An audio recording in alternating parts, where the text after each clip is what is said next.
మరి చైతన్య బాబు గారు మీరు టైలర్ చూసాము.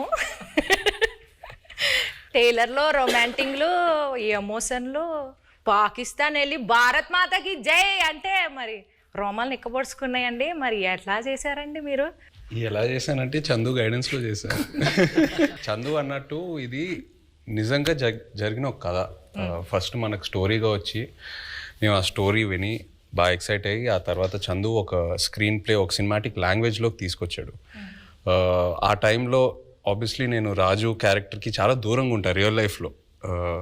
యూనో వాళ్ళ కల్చర్ ఏంటి, వాళ్ళ యాస, వాళ్ళు చేసే పనులు, వాళ్ళ ఎవ్రీడే లైఫ్ స్టైల్కి చాలా దూరంగా ఉంటా. సో మనం శ్రీకాకుళంకి వెళ్ళి కొన్ని రోజులు అక్కడ స్పెండ్ చేసి వాళ్ళతో మాట్లాడి వాళ్ళతో దగ్గరగా ఉండి వాళ్ళని బాగా అబ్జర్వ్ చేసి ఎక్సర్సైజ్ చేయటం బాగా హెల్ప్ అయింది నాకు.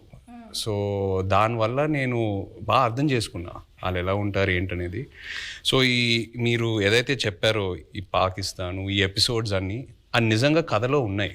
సో జస్ట్ ఒక సినిమాటిక్ గిమిక్ కోసం మనం అది క్రియేట్ చేయలేదు.